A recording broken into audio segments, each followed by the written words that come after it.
Education is too serious a business to be left to schools and educators only. It's like a military warfare. A warfare, as they say, is too serious a business to be left to generals. And I think in the 21st century, where education is going to play a very key and a very decisive role, it's very, very important that all stakeholders move together, work together, think together, and create together a new model of what schools of the future should be. And I think at this point of time, we need to recognize that the world has become flat. And therefore, unlike in the industrial age, we can no longer afford to have two sets of curriculum and two sets of technology. One set for the rich and for the privileged, and the other set for the poor and for the underprivileged. And I think this is going to be a very key factor which will influence our decision on how to design schools of the future. Ladies and gentlemen, the aim of my very short presentation here today is to share our thoughts on what schools of the future would look like or should look like. And in the process, I would like to invite your ideas on how we can improve the design and how we can improve the model. In today's world, in the collaborative world that we live in today, I think our whole approach to creativity has got to be different. Unlike the pipeline model, where one man comes up with an idea and he tries to convert this idea into a reality, I think we all need to move together, and therefore we have created a website called We Create, and on this website we have posted our challenges, and therefore I would like to invite you to help us in designing this particular school. Now, the biggest challenges that society faces today are the challenges of sustainability. Climate change, which is man-made, the depletion of the resources of the planet. I don't know how many of you are aware of the fact that as I speak now, we are consuming 5 planets worth of resources. And you can imagine that by 2020, when our population peaks at 8 billion, when there's going to be a scuffle and a rush and competition for those scarce resources that are over there, imagine the social, economic inequities, imagine the struggles and the conflict that will arise over there. Take our own country today, there is poverty. About 645 million people are poor today. Another 350 million people are illiterate. And nearly 1/3 districts of India are under Maoist influence.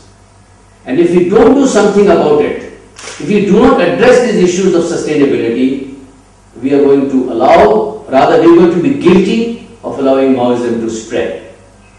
I don't need to tell you that every 3rd child in the world today is an Indian. A malnourished child in the world today is an Indian.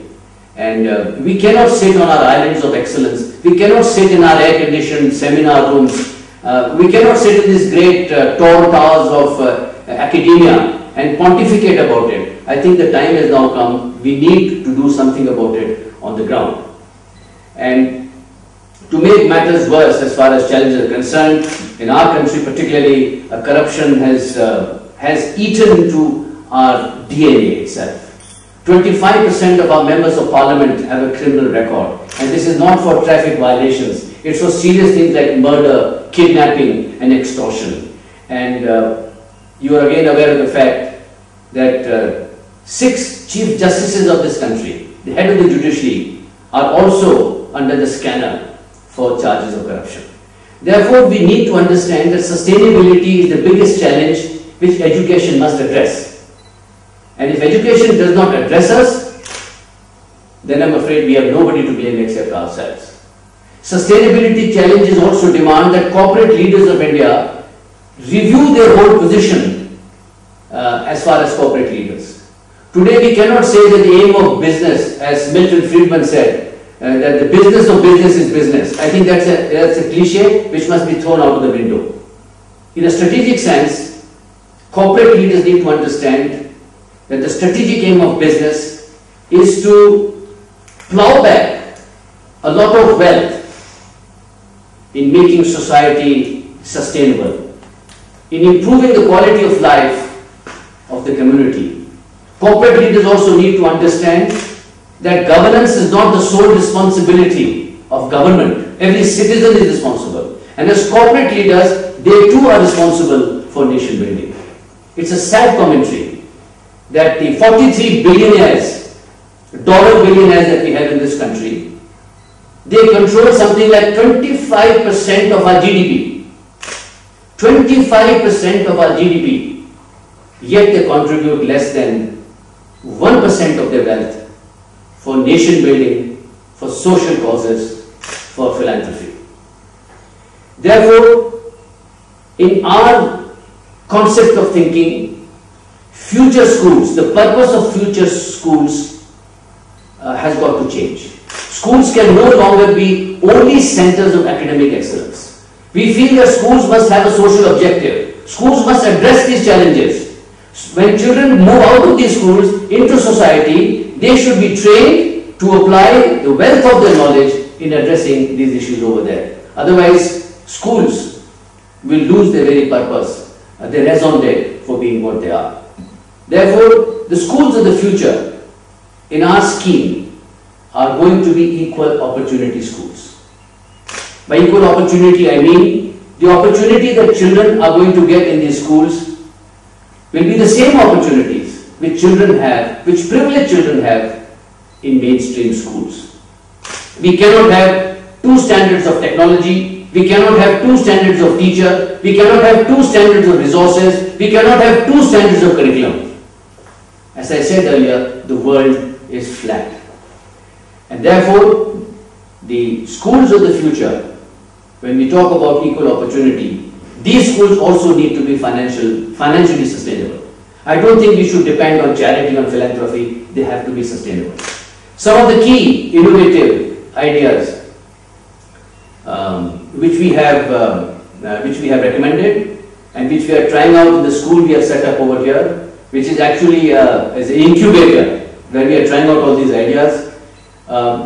These schools are going to be small, about 600 in 2 shifts, low construction costs. Today, construction costs can be anything up to 1,000 feet, 1,000 rupees per square foot. We feel the construction cost here could be brought down to something like 150 to 175 rupees per square foot. Teachers must come from the same social and economic milieu as the students. The entire campus is Wi-Fi, anywhere, anytime. And all children have got laptops. These laptops have been given to them, not as fancy gadgets, but these laptops have been given to them so that the burden of learning, the ownership of learning shifts from teachers to them. Another very key feature are international systems and processes and practices which are being embedded over here. We are developing an entrepreneurship program right from grade 1 onwards. We are setting up a campus company also for children to be trained as entrepreneurs. And we are integrating children from the mainstream schools into such schools. Ladies and gentlemen, therefore, I request you to have a look at our website, look at it in greater detail, come and visit this school of ours and give us your ideas, give us your suggestions on how we can make this school of the future a reality for all our cities, for all our villages and for India. Thank you very much.